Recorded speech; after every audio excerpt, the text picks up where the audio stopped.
Good morning, Aaron. And isn't there always some sort of controversy when it comes to the Jackson City Council? But they're also dealing with the reality that police say his own cousin was the one who pulled the trigger that ultimately ended his life. If nothing is done by the Senate, then those rates could double come July 1st. Right now, the rates are at 3.4%. You know, Morgan was just talking about the storms that were brewing. I dare to say that there are storms that are brewing here at City Hall, especially over the next several days. Yes. And it is National Donut Day. Yay. It doesn't seem like I get all of the best assignments. Yes. Well, this morning we are under the big top, and I'm joined by Olga, and she looks fantastic. Don't we both look skinny standing beside the rope here this morning? Maybe not. Okay. Are you kidding me? Look at this thing. This is monstrous. Right now, I'm empty. I'm empty. I'm mad. I can't get my child back. A mother's grief. I have no money. I have nothing. I'm sitting here. After learning that her son was killed in Fort Wayne, Indiana, 900 miles away from home. She said the police shot Lucius 5 times. And that's how I got the information. Brenda Washington, who lives in Natchez, is still trying to process what's happened to her son.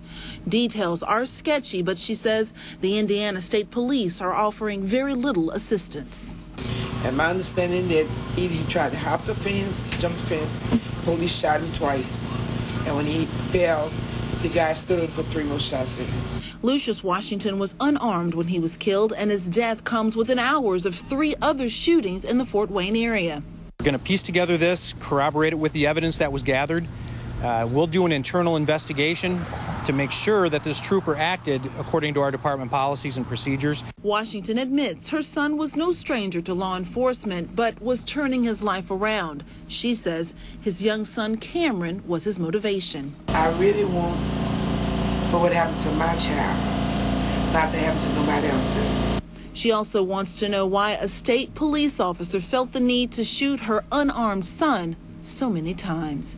In Natchez, Melissa Faith Payne, WJTV News, Channel 12.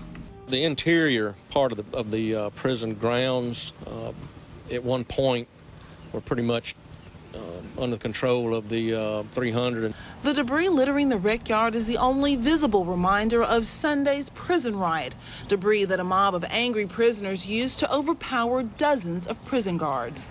They had mop handles, broom handles, anything they could tear apart from the housing units, anything they could pick up. They were using trash can lids for shields. And when the dust cleared, a 24-year-old prison guard was dead. Carruthers was a great guy.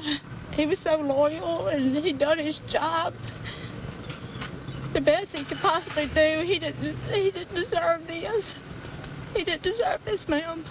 In addition to the one guard who was killed, we're told as many as 16 employees were injured in Sunday night's riot here at this prison facility. Employees tell me they've had no choice but to come together in support of one another. I'm just thankful that we all pulled together.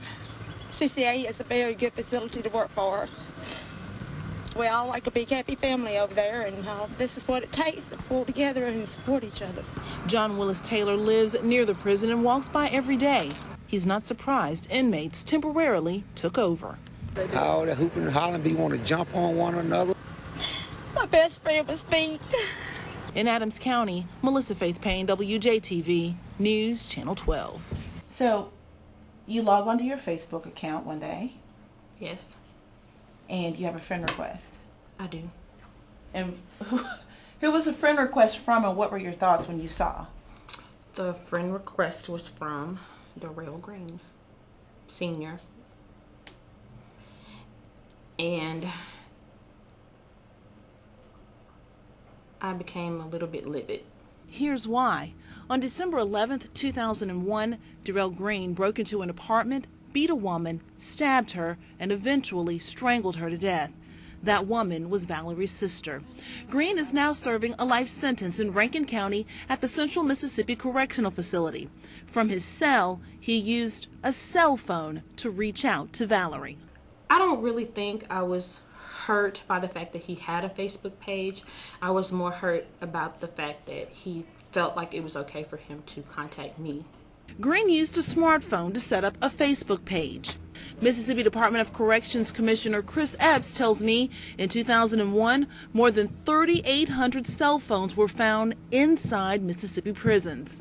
So my question was, how did that happen? For example, the other day, we was able to get a basketball where a person had cut the basketball over, put in about 40 cell phones and charged, sewed it back up and threw it over the fence. And so we thank God we was able to get there. According to Epps, the going rate for a cell phone in prison between $600 and $800.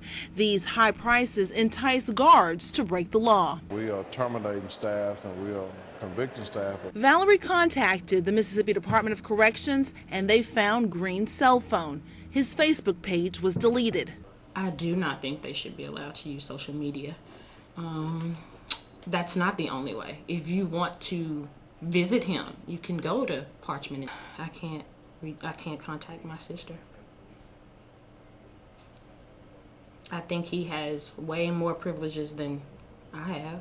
She never accepted Green's friend request, but she says he was still able to violate her privacy. My information is private, and it's only viewable by my friends, but if you're his friend, then he can also see my information, and I didn't want that. Now, Commissioner Epps tells me they now have someone who constantly monitors their Wi-Fi. They even have a managed access system that will stop any unauthorized cell phone. Plus, they have dogs now that will actually sniff out your cell phone battery. All of this to ensure that any social networking that prisoners do remains behind prison walls and not on the information superhighway. Melissa Faith Payne, WJTV News Channel 12.